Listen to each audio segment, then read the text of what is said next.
Bueno, vamos a continuar ahora con el ejemplo 7. Habíamos precisamente para ver esta parte del problemas de especificación del modelo. Y habíamos visto rápidamente como repaso que habíamos precisamente considerado cuatro modelos, ¿ok?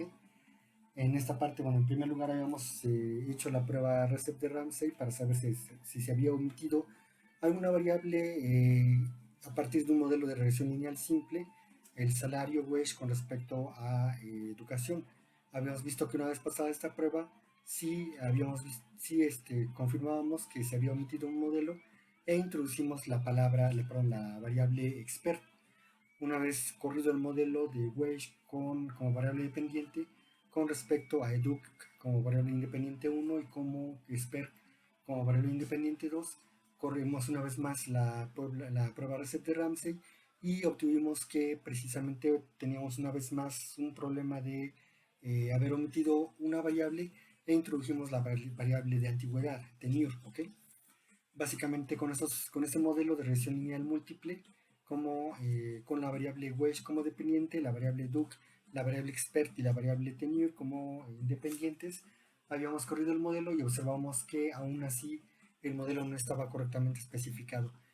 Una vez hecho eso, vimos rápidamente el comportamiento de cada una de las variables y supusimos precisamente que, por ejemplo, wedge no se comportaba de forma lineal, sino de forma cuadrática, bueno, perdón, de forma exponencial, y lo mismo hicimos para educ, para expert y para tenure, ¿ok?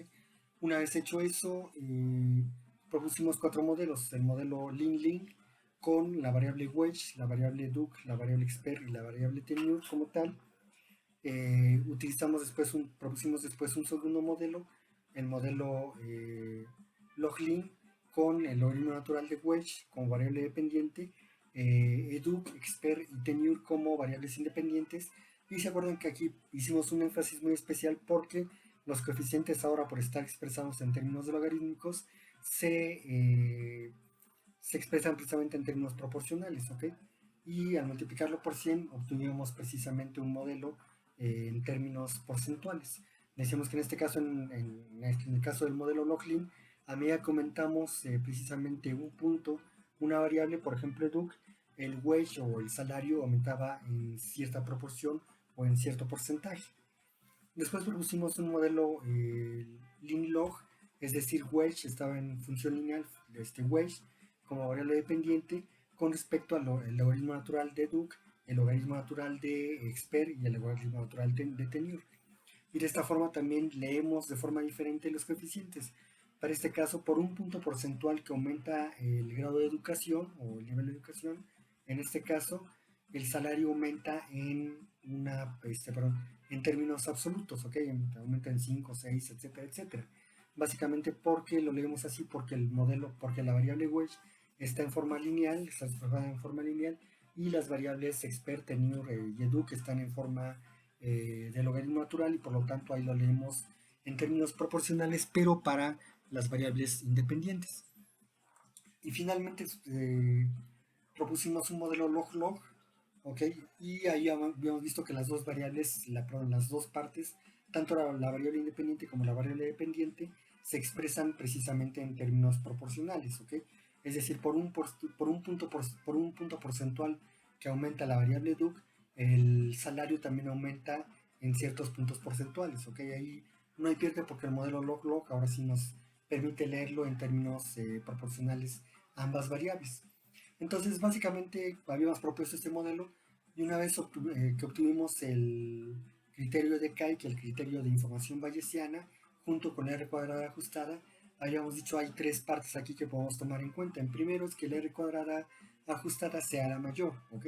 Y que el criterio de Kite y el criterio de Vic de información bayesiana sea el menor. Entonces, en este caso, en esa parte habíamos propuesto que el modelo 2 era precisamente nuestro mejor modelo, por así decirlo, en términos de los diferentes modelos propuestos. Entonces, les decía, en el ejemplo anterior habíamos precisamente concluido que el mejor modelo es precisamente el modelo Loglin, el modelo 2, es decir, el logaritmo natural del salario wedge en función de la variable duc, expert y tenure, ¿ok? Vamos a ver también que aquí no se termina el ejercicio, es un poquito largo, y básicamente nos permite precisamente hacer ciertas valorizaciones. Les había dicho, las razones para poder escoger este modelo es precisamente que la R cuadrada ajustada tiene un mayor valor, 31.20, entre los diferentes valores. El criterio de Akaich es del segundo valor más bajo, ahorita le explico esa parte, 635, y el criterio de información bayesiana es el segundo valor más bajo, 652.15. Y lo podemos ver precisamente aquí, lo voy a señalar con el láser. Ok, tenemos acá la R cuadrada y este es el modelo que habíamos propuesto. También a lo mejor valdría la pena explorar el modelo log-log, ¿ok? Este modelo como tal. Sin embargo, ahorita vamos a ver, precisamente optamos por este modelo porque necesitamos meter algunas que llamamos interacciones para especificar el modelo y para hacer otro tipo de ejercicios. Entonces, en este caso, teníamos este modelo y los resultados que obtuvimos del modelo M2 son precisamente que la regresión lineal, el logaritmo natural de Wedge, con la variable independiente duc, la variable independiente expert, la variable independiente tenure, ¿no? Y teníamos precisamente en este caso que los coeficientes, bueno, aquí ya los leemos, o que ya hicimos ese ejercicio de leerlos. Se los repito así muy rápidamente. Acá tenemos que cuando duc, expert y tenure son hipotéticamente ceros o nulos, tenemos el porcentaje del ingreso como el 28.43. No tiene mucho caso leer este intercepto, así como que esto resulta medio raro, y podemos pasar a beta 1 educ, es decir, por el 9.2% que aumenta, perdón, por cada punto que aumenta el nivel de educación, el salario aumenta en 9.20%. Lo mismo para expert, por un año que aumenta la experiencia, ¿ok? El salario va a aumentar en 4.12%. Y en cuanto a en tenure, la antigüedad, por un año más que aumenta la antigüedad, el salario aumenta en 22%, lo cual es así como medio, este, tendría que ser más, la parte más importante, pero vamos a ver después que necesitamos explorar una gran cantidad de modelos. Básicamente, si se dan cuenta, la mayor parte de los modelos cumple precisamente con que no es una tercera parte, el error estándar, los datos no están tan dispersos para este modelo. Si se dan cuenta, mejora con respecto al modelo, los modelos que habíamos propuesto en un principio. La prueba T para beta 0 es estadísticamente significativo, beta 1 es estadísticamente significativo, beta 2 es estadísticamente significativo y beta 3 es estadísticamente significativo. En este caso, también podemos decir precisamente que la variable duc, la variable expert y la variable tenure tienen precisamente una relación lineal o una relación. Los cambios en cada una de estas variables nos explican a los cambios en el logaritmo natural de Wedge, ¿ok?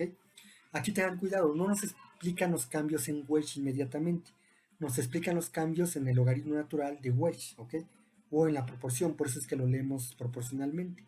En cuanto a la prueba F, aquí tenemos precisamente otra parte. Si se dan cuenta, bajo la hipótesis nula de que beta 0 es igual a beta 1, que es igual a beta 2, que es igual a beta 3 y todos son iguales a 0, es decir, el modelo en conjunto o los cambios del modelo en conjunto de expert tenure no nos explican los cambios en el logaritmo natural de Wedge.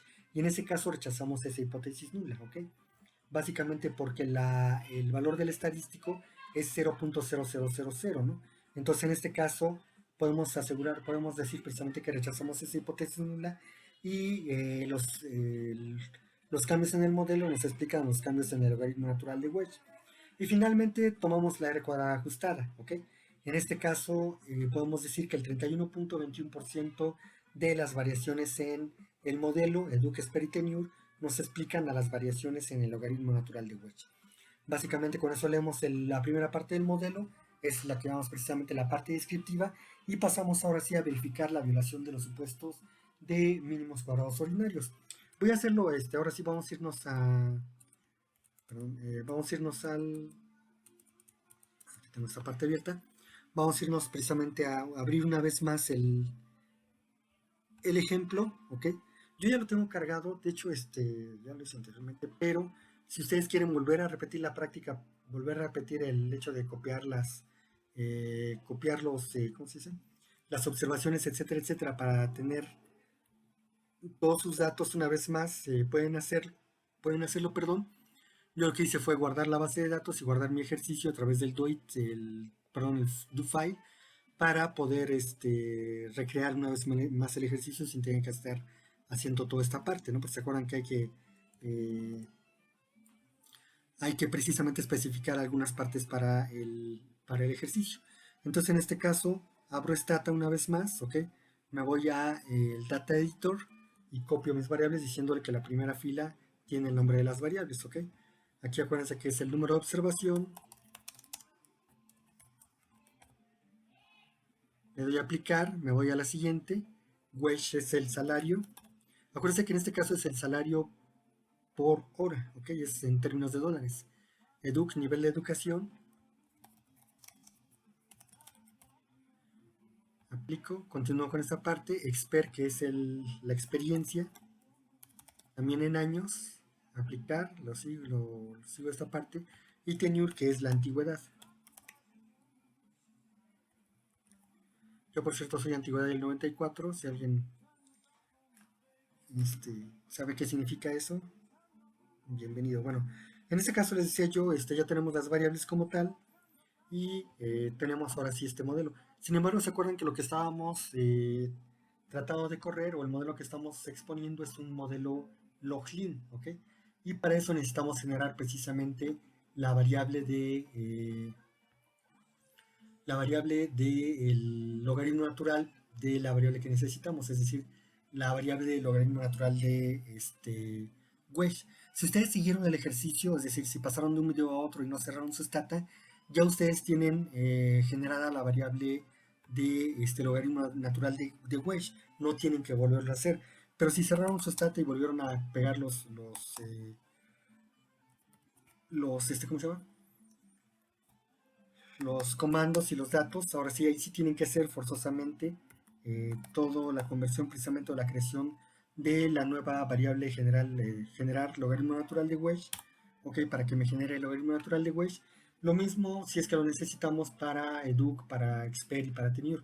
Voy a hacerlo simplemente para el ejercicio, ok, logaritmo natural de educ, ok, este es igual a ln educ, perdón, log educ, ya me genera logaritmo natural de educ con dos variables perdidas. Eso quiere decir que en esa casilla había 0.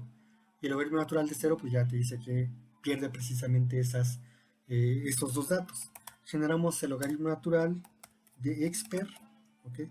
Que es igual a log expert, entre variables la variable, ¿ok? Y me genera precisamente el logaritmo natural de expert.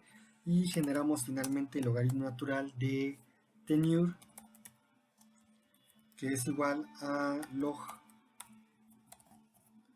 tenure, cerramos y ya tenemos ahora sí todas las variables. Si se dan cuenta, tenure es un poquito como que complicado, ¿eh? De hecho, lo vimos desde que veíamos las estadísticas básicas.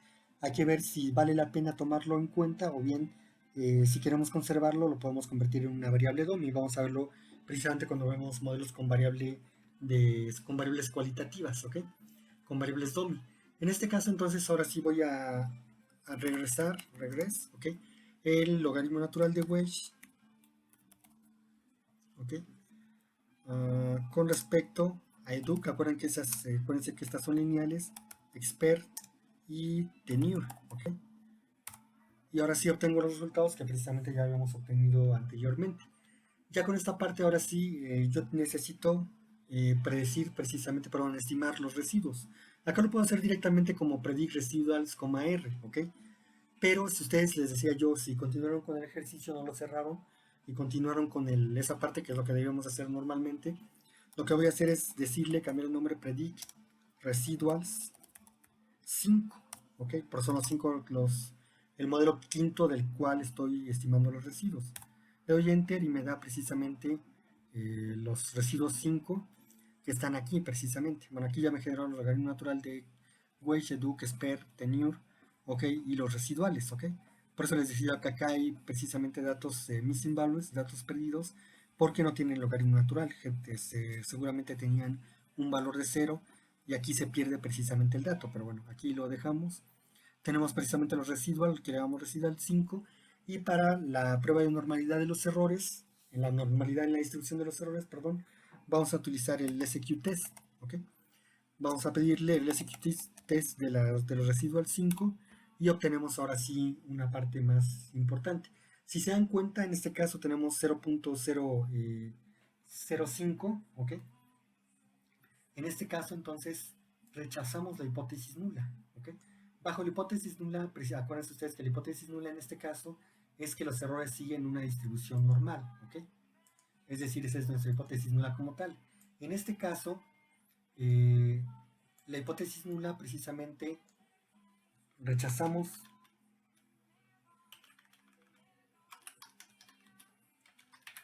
la hipótesis nula de que los errores siguen una distribución normal y por lo tanto concluimos que los errores aún no siguen una distribución normal. ¿Okay? Aquí tenemos un problema porque ya de entrada nuestro modelo está en problemas, ¿no? Básicamente aquí podemos ver precisamente que en este caso no podemos aceptar la distribución de los errores, no es una distribución normal y entonces ya el primer supuesto no lo pasamos como tal. ¿Okay? Seguimos ahora sí con el supuesto de heterocedasticidad y le pedimos, acuérdense, el IM-test. ¿Okay? IM-test, White, el test de White, y observamos precisamente que en este caso se rechaza la hipótesis nula de homocedasticidad. Es decir, tenemos como hipótesis nula homocedasticidad, la probabilidad de aceptar la hipótesis nula es muy baja, 0.001, es menor al 0.05 para poderla aceptar, y entonces, en este caso, el modelo sigue teniendo heterocedasticidad. Es decir, tenemos otra parte de problemas. Y ahora sí, para la autocorrelación, esto tampoco se hicieron el ejercicio, no lo tienen que hacer. Tenemos TSZ,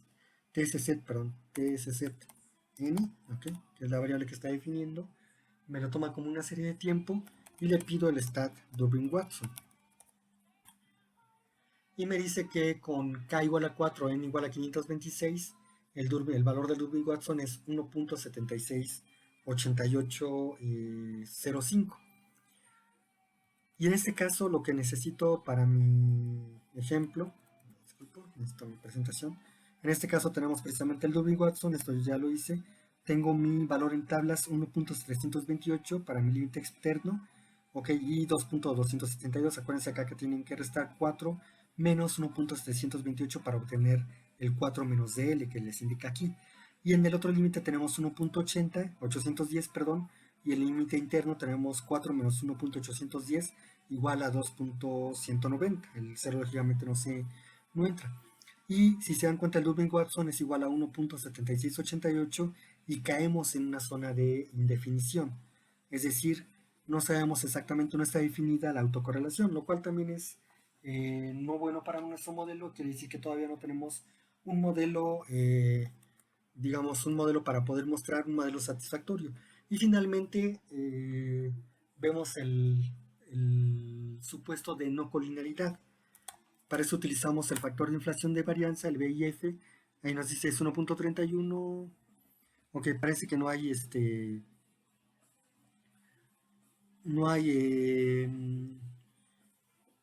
no hay colinealidad entre las variables que estamos calculando aquí. Básicamente ahí podemos dejarla, ¿ok? Como tal, parece que no hay una colinealidad exacta en esta parte. No existe colinealidad. Y ahora sí, vamos sobre el último test, precisamente la última prueba de correcta especificación del modelo. Entonces, en este caso, el último supuesto, que no lo habíamos visto mucho anteriormente, porque ahorita lo estamos aprendiendo, es precisamente el test reset de Ramsey, ¿ok? Y observamos precisamente que en este test, acuérdense ustedes que actuamos bajo la hipótesis nula de que el modelo no ha omitido variables y la probabilidad de aceptar esta hipótesis nula es bastante baja, 0.00048. Estamos por debajo del 0.05 y eso quiere decir entonces que rechazamos la hipótesis nula, es decir, rechazamos que el modelo no ha omitido variables y aceptamos entonces que el modelo ha omitido variables como tal. Entonces, no sabemos realmente, no tenemos distribución normal de los errores, existe heterocedasticidad, no tenemos definido la autocorrelación y no existe colinealidad y no tiene correcta especificación del modelo.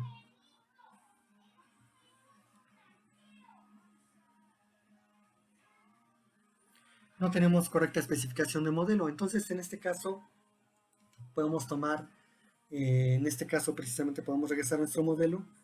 Si quieren guardar esta parte de la práctica de Stata está correctamente. Tenemos precisamente el que el modelo 2 que habíamos escogido el logaritmo natural de Weiss con beta 0 su intercepto, la variable independiente duc x1, la variable independiente x2 expert y la variable independiente x3 ternure, okay, con sus coeficientes beta 1, beta 2, beta 3, era el modelo que habíamos escogido, ¿no? Básicamente en este caso la variable experiencia, por ejemplo, si se dan cuenta, es estadísticamente significativa, pero está cerca de no serlo. Si nosotros nos observamos en los maps, en los datos, precisamente aquí está en el límite precisamente de rechazar la hipótesis nula, ¿ok? Entonces, en este caso, expert, por ejemplo, podemos sospechar del comportamiento de la variable expert, ¿ok?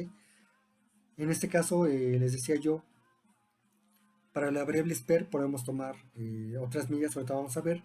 La prueba de Recep de Ramsey nos arroja que es una variable que debe ser incluida en el modelo. ¿Se acuerdan cuando ocurrimos en un principio en el ejemplo 6? Y nos decía precisamente que si esa variable la corremos junto con la variable dependiente 1 y junto con los errores o sus residuos, nos decía que sí, que era estadísticamente significativa y por lo tanto entonces teníamos que incluirla dentro del modelo, ¿ok? Pero sin embargo esta variable experiencia puede tener diferentes formas de comportamiento. Básicamente, ¿por qué?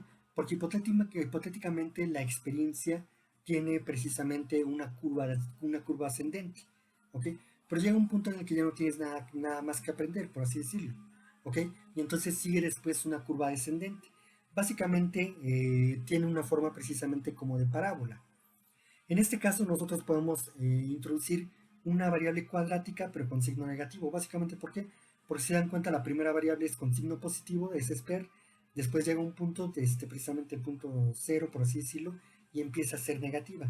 De hecho, la experiencia ustedes se van a dar cuenta que a medida que ustedes tengan mucha experiencia en un trabajo, en eso ya no les va a asegurar mucho más ingreso del que ya tienen, ¿no? Ya digamos, de hecho, a veces es hasta negativa precisamente porque se aburren, cosas así es de hecho negativa y en este caso tenemos que tomarla como una parábola en este caso, ¿ok?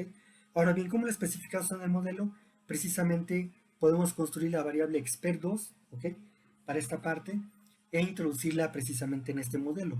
Y en este caso tendríamos un modelo 5, por así decirlo, donde el logaritmo natural de Weiss es igual a su intercepto, la variable independiente 1 educ, la variable independiente 2 expert, la variable independiente 3 expert al cuadrado y la variable independiente 4 tenure. Si se dan cuenta aquí, expert al cuadrado es negativo, por este mismo comportamiento que les estaba yo explicando. ¿Okay? Por eso se pone con signo negativo. Y entonces, si nos vamos precisamente al stata, nosotros podemos generar la variable expert al cuadrado. Entonces le podemos el comando generar gen, ¿ok? Expert sq al cuadrado en inglés, ¿ok? Y este es igual a expert, y ustedes tienen que buscar, precisamente aquí siempre tienen que buscar, perdón, el signo de, no sé por qué en esta computadora es exactamente, el signo de sombrerito al cuadrado, ¿ok? Generalmente en sus teclados está, si no, vayan a Excel, lo buscan y ya ahí lo pueden encontrar. O lo pueden copiar directamente. Entonces tenemos en este caso expert precisamente al cuadrado, expert sq o carré.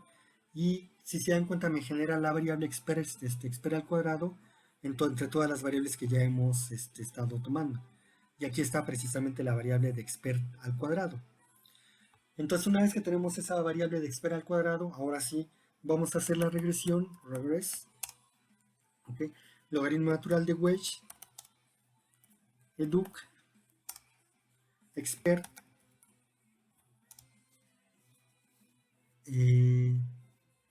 expert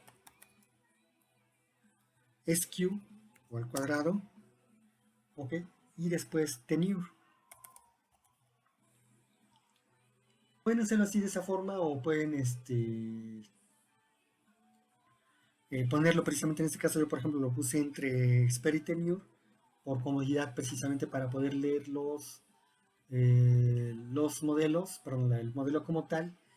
Y en este caso, precisamente me permite a mí ir haciendo otras partes, ¿no? Aquí tenemos una vez más que hacer todos los modelos, lo que hemos estado viendo para poder precisamente leer, si se dan cuenta para este caso, el modelo, ¿no? En este caso lo que me dice, si se dan cuenta, es que la experiencia del cuadro, una vez que pasa ese punto de satisfacción, si se dan cuenta, expert sq es negativo. ¿Qué quiere decir eso? Que por un año más de educación, perdón, por un año más de experiencia, dada la experiencia ya adquirida, el salario o el salario disminuye en 0.0006%, ¿no? Lo cual es bastante bajo, 0.66%. Entonces, en este caso, si se dan cuenta, como que no pesa mucho, pero ya la tomamos en cuenta. ¿Cuál es la parte importante aquí? Si se dan cuenta, el modelo mejora hasta cierto punto. Básicamente porque todos los estadísticos, todos los coeficientes son estadísticamente significativos, excepto el intercepto. O que el intercepto sobrepasa ese 0.05, pasa al 0.052 y el intercepto del coeficiente beta 0 es estadísticamente no significativo. Pero en términos del modelo en general, con la prueba F podemos ver precisamente que los cambios en las variables me explican los cambios en el logaritmo natural de Wedge y por lo tanto podemos avalar el modelo hasta cierto punto, podemos considerarlo. ¿Cómo se dice? La R cuadrada ajustada, si se dan cuenta, aumenta a 35.45% por ciento de las variaciones en el logaritmo natural de Wedge son explicadas por los cambios en la variable duc, sper al cuadrado y tenure. ¿Okay? Básicamente entonces eso me da ya otro tipo de información para poder correr el modelo. Aunque no lo crean, bueno, ya hacemos la descripción muy rápidamente y ahora cuál es el problema, que yo tengo que volver a correr la violación de los supuestos precisamente que habíamos estado tomando en cuenta para ver que no viole los supuestos como tal, ¿no? Y acuérdense ustedes, aquí en este caso, yo lo que necesito es que eh, me estime los residuos, pero en este caso son los residuos número 6. ¿Okay?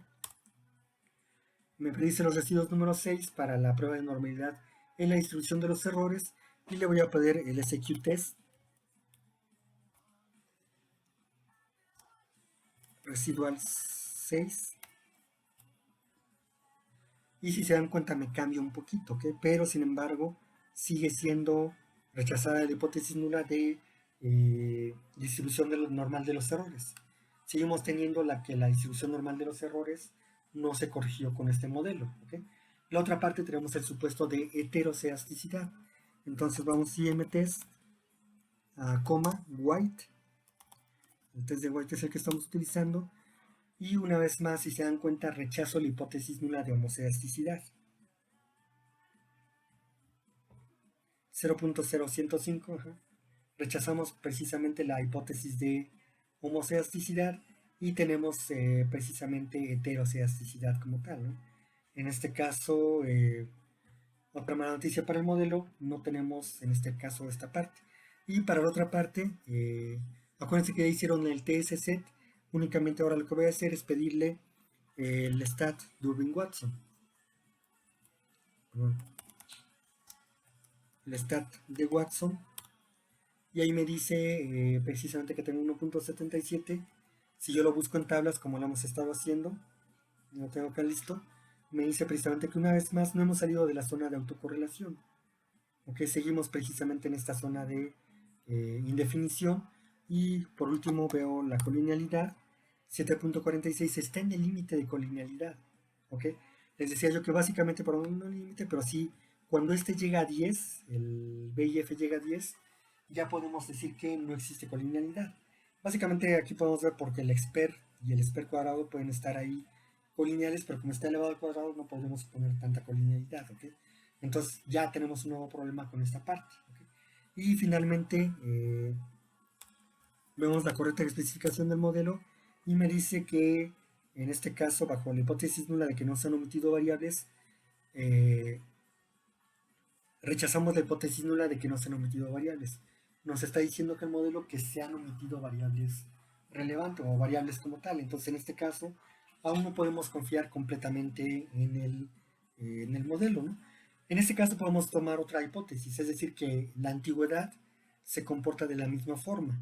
Es decir, con un pico hacia arriba, es decir, ganas más conforme vas teniendo más antigüedad, pero llega un punto en que ya no sigues ganando un poco más. Precisamente puede haber leyes que te limiten tu número de años para que te den tu bono, etcétera, etcétera. Y podemos, simplemente por el ejercicio, porque realmente no pasa así, pero eh, podemos generar precisamente aquí la misma variable, es decir, la variable de tenure al cuadrado.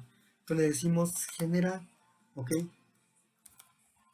tenure skew, que es igual a tenure al cuadrado. Me dice, ya te generé la tenure al cuadrado, tú la puedes ver con tu base de datos, le digo que sí, y aquí está precisamente la tenure skew, o tenure al cuadrado, que me dice precisamente que voy a considerar esta variable como tal, ¿no? Y entonces en este caso yo la supongo también negativa, ¿ok? Es decir, el modelo tiene a tenure al cuadrado como negativa, y básicamente aquí corro entonces regress, ¿ok? Al logaritmo natural de wedge con educ, con expert, con expert skew, con tenure, con tenure skew, y corro todo este modelo y vamos que el modelo más o menos mejoró. Si se dan cuenta, aumenta la R cuadrada, ¿no? Va aumentando precisamente esta R cuadrada y la constante es estadísticamente significativa, mejora el modelo, ¿ok? Y ahora sí vamos a ver una vez realmente si mejora el modelo, es decir, vamos a ver si pasa la prueba de normalidad en la distribución de los errores, la no heteroscedasticidad, etcétera, etcétera. Entonces en este caso le vamos a decir predict, una vez más estímame los residuals. En este caso son, me parece que los residuos 7R, ¿ok? Ya me dice, ya te los estimé, no estás molestando, y le pido el SQ test, ¿ok? Para residuals 7, para estos residuos. Y me dice una vez más, bajo la hipótesis nula de que los errores siguen una distribución normal, la probabilidad de aceptar esa hipótesis nula es muy baja y por lo tanto no podemos aceptar normalidad en la distribución de los errores. Seguimos teniendo ese problema. En cuanto a la heteroscedasticidad, vamos a ver a través de límites, weight, y me dice la probabilidad de aceptar la homoscedaticidad bajo la hipótesis de la homoscedaticidad es también muy baja, 0.001, ¿ok? Al 95% de nivel de confianza o 5% de nivel de significancia. En este caso, por ejemplo, si se dan cuenta, ya tenemos esta parte y no podemos aceptar que sea homoscedástico. Rechazamos la hipótesis nula y aceptamos que es heterocedástico para esta parte. No podemos, en este caso, ya vamos a hacer el Dolby Watson, ahora sí que para no dejar, stat de Watson, y obtenemos precisamente el Durbin Watson. Yo también lo tengo aquí un poquito más preparado, de no autocorrelación, y seguimos en zona de indefinición, ¿ok? Vamos a pedir el BIF, y ahora sí estamos en el límite precisamente de colinealidad, ya tenemos un problema un poquito más fuerte. Y ya no se diga el OV-test para ver el test de Reset de Ramsey, y una vez más rechazamos la hipótesis nula de no haber omitido variables, ¿ok? Entonces en este caso, bueno, tenemos dos problemas, la colinealidad, la autocorrelación, la heteroscedasticidad, etcétera, etcétera. Parece que el modelo no nos va a dar algo en claro, ¿ok? Para poder hacerlo. Y lo que podemos hacer es proponer un modelo que se llama de interacción. ¿Qué quiere decir eso? Podemos hacer que interactúe precisamente la experiencia con tenure, ¿ok? Es decir, multiplicar experiencia con multiplicar tenure para poder tener en este caso un modelo un poquito más explicativo. Para poder generar precisamente esta interacción, vamos a pedir el comando gen, generar, ¿ok? Vamos a pedirle expert y tenure, ¿ok?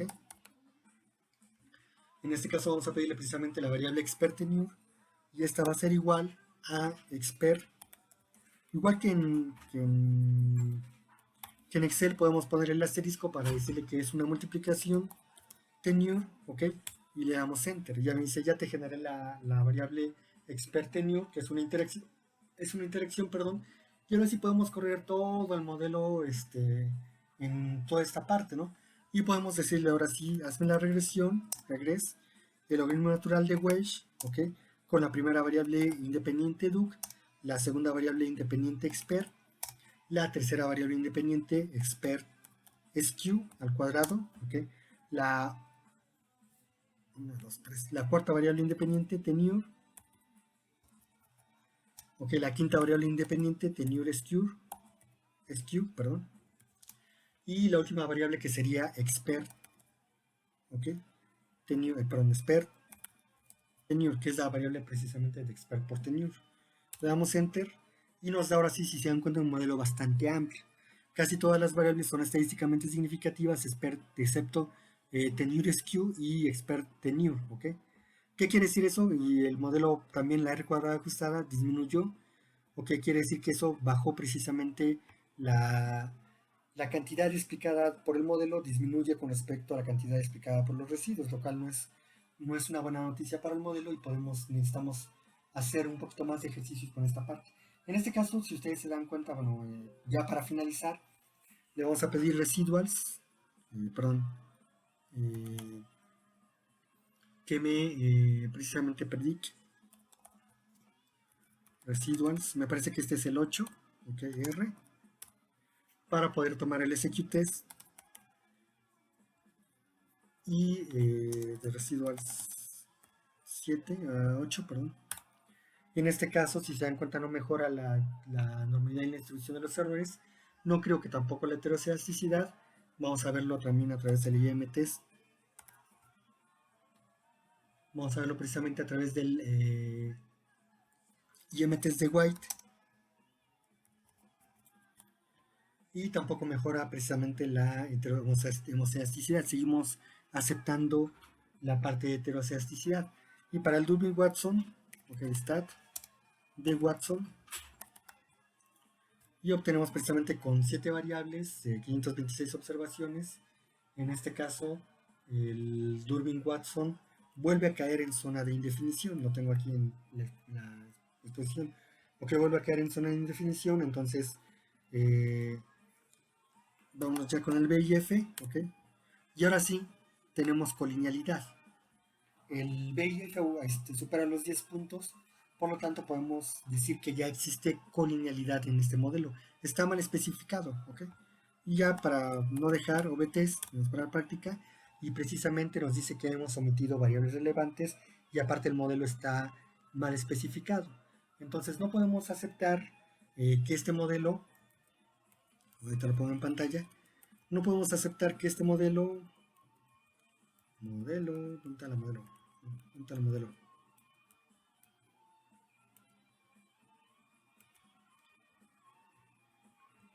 No sé por qué salí. Bueno, este modelo precisamente, bueno, aquí están puestas en desorden, pero no podemos aceptar que este modelo precisamente sea el modelo que nos está explicando precisamente, bueno, porque nos está dando o arrojando cuáles son los determinantes del salario.